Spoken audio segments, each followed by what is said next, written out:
Bilibin was now at army headquarters in a diplomatic capacity. And though he wrote in French and used French jests and French idioms, he described the whole campaign with a fearless self-censure and self-derision genuinely Russian. Bilibin wrote that the obligation of diplomatic discretion tormented him. And he was happy to have in Prince Andrew a reliable correspondent to whom he could pour out the bile he had accumulated at the sight of all that was being done in the army. The letter was old, having been written before the battle at Preussisch-Eylau. "Since the day of our brilliant success at Austerlitz," wrote Bilibin, "as you know, my dear prince, I never leave headquarters. I have certainly acquired a taste for war, and it is just as well for me. What I have seen during these last 3 months is incredible. I begin of Ovo. The enemy of the human race, as you know, attacks the Prussians. The Prussians are our faithful allies who have only betrayed us 3 times in 3 years. We take up their cause, but it turns out that the enemy of the human race pays no heed to our fine speeches and in his rude and savage way throws himself on the Prussians without giving them time to finish the parade they had begun, and in 2 twists of the hand he breaks them to smithereens and installs himself in the palace at Potsdam. I most ardently desire," writes the King of Prussia to Bonaparte, "that your Majesty should be received and treated in my palace in a manner agreeable to yourself, and in so far as circumstances allowed, I have hastened to take all steps to that end. May I have succeeded." The Prussian generals pride themselves on being polite to the French and lay down their arms at the first demand. The head of the garrison at Glagow, with 10,000 men, asks the King of Prussia what he is to do if he is summoned to surrender. All this is absolutely true. In short, hoping to settle matters by taking up a warlike attitude, it turns out that we have landed ourselves in war, and what is more, in war on our own frontiers, with and for the King of Prussia. We have everything in perfect order, only one little thing is lacking, namely, a commander-in-chief. As it was considered that the Austerlitz success might have been more decisive had the commander-in-chief not been so young. All our octogenarians were reviewed, and of Przeworowski and Kamensky the latter was preferred. The general comes to us, Suvorov-like, in a kibitka, and is received with acclamations of joy and triumph. On the 4th, the first courier arrives from Petersburg.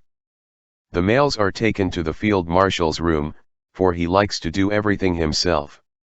I am called in to help sort the letters and take those meant for us. The field marshal looks on and waits for letters addressed to him. We search, but none are to be found. The field marshal grows impatient and sets to work himself and finds letters from the Emperor to Count T. Prince V. and others. Then he bursts into one of his wild furies and rages at everyone and everything, seizes the letters, opens them, and reads those from the Emperor addressed to others. Ah! So that's the way they treat me. No confidence in me. Ah, ordered to keep an eye on me. Very well then. Get along with you. So he writes the famous order of the day to General Bennigsen. I am wounded and cannot ride and consequently cannot command the army. You have brought your army corps to Pultusk, routed. Here it is exposed, and without fuel or forage, so something must be done, and, as you yourself reported to Count Buxhowden yesterday, you must think of retreating to our frontier which do today. From all my riding. He writes to the Emperor.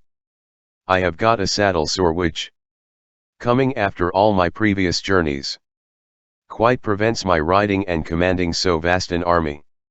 So I have passed on the command to the general next in seniority, Count Buxhowden, having sent him my whole staff and all that belongs to it, advising him if there is a lack of bread, to move farther into the interior of Prussia.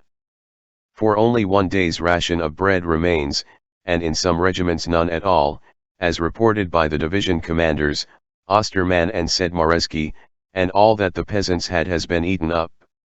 I myself will remain in hospital at Austerlitz till I recover.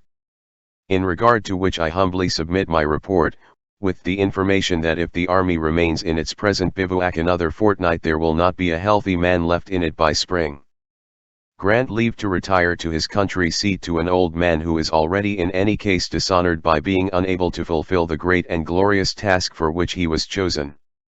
I shall await your most gracious permission here in hospital, that I may not have to play the part of a secretary rather than commander in the army. My removal from the army does not produce the slightest stir. A blind man has left it. There are thousands such as I in Russia. The field marshal is angry with the emperor and he punishes us all. Isn't it logical? This is the first act. Those that follow are naturally increasingly interesting and entertaining. After the field marshal's departure it appears that we are within sight of the enemy and must give battle. Buxhowden is commander-in-chief by seniority, but General Bennigsen does not quite see it. More particularly as it is he and his corps who are within sight of the enemy and he wishes to profit by the opportunity to fight a battle on his own hand as the Germans say. He does so. This is the Battle of Pultusk, which is considered a great victory but in my opinion was nothing of the kind. We civilians, as you know, have a very bad way of deciding whether a battle was won or lost. Those who retreat after a battle have lost it is what we say. And according to that it is we who lost the Battle of Pultusk. In short, we retreat after the battle but send a courier to Petersburg with news of a victory.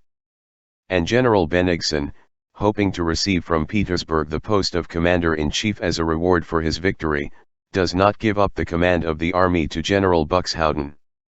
During this interregnum we begin a very original and interesting series of maneuvers.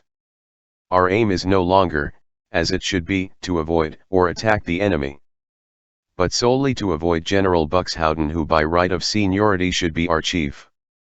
So energetically do we pursue this aim that after crossing an unfordable river we burn the bridges to separate ourselves from our enemy, who at the moment is not Bonaparte but Buxhowden.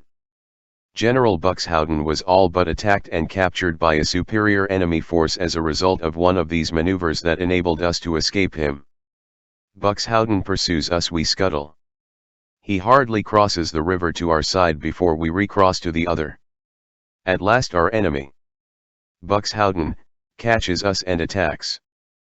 Both generals are angry, and the result is a challenge on Buxhowden's part and an epileptic fit on Bennigsen's. But at the critical moment the courier who carried the news of our victory at Pultusk to Petersburg returns bringing our appointment as commander-in-chief. And our first foe, Buxhowden, is vanquished. We can now turn our thoughts to the second, Bonaparte. But as it turns out, just at that moment a third enemy rises before us, namely the Orthodox Russian soldiers, loudly demanding bread, meat, biscuits, fodder, and whatnot. The stores are empty, the roads impassable. The Orthodox begin looting, and in a way of which our last campaign can give you no idea. Half the regiments form bands and scour the countryside and put everything to fire and sword. The inhabitants are totally ruined, the hospitals overflow with sick, and famine is everywhere.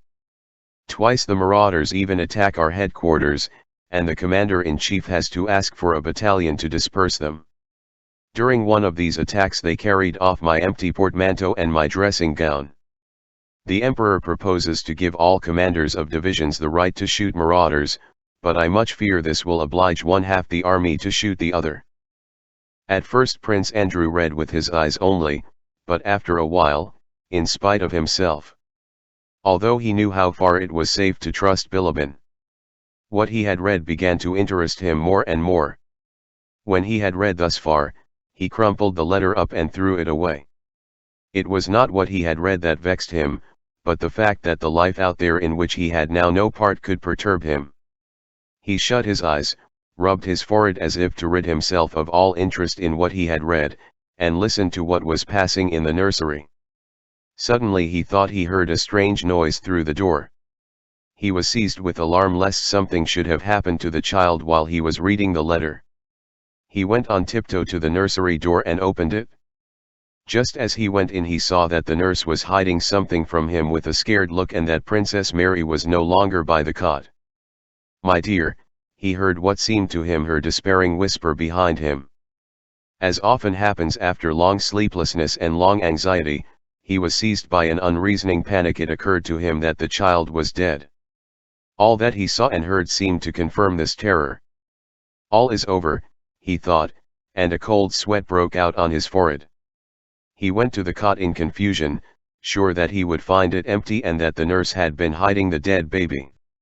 He drew the curtain aside, and for some time his frightened, restless eyes could not find the baby. At last he saw him. The rosy boy had tossed about till he lay across the bed with his head lower than the pillow, and was smacking his lips in his sleep and breathing evenly. Prince Andrew was as glad to find the boy like that, as if he had already lost him. He bent over him and, as his sister had taught him, tried with his lips whether the child was still feverish. The soft forehead was moist. Prince Andrew touched the head with his hand. Even the hair was wet, so profusely had the child perspired. He was not dead, but evidently the crisis was over and he was convalescent. Prince Andrew longed to snatch up, to squeeze, to hold to his heart, this helpless little creature, but dared not do so. He stood over him, gazing at his head and at the little arms and legs which showed under the blanket. He heard a rustle behind him and a shadow appeared under the curtain of the cot. He did not look round, but still gazing at the infant's face listened to his regular breathing.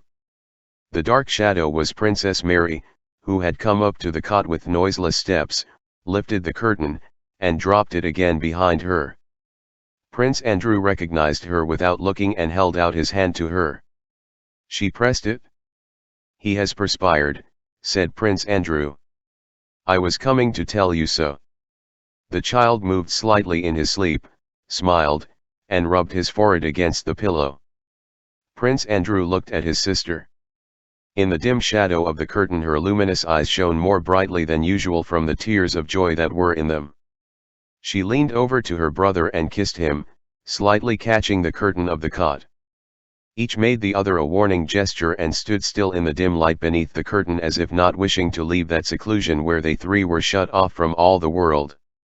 Prince Andrew was the first to move away, ruffling his hair against the muslin of the curtain. "Yes, this is the one thing left me now," he said with a sigh.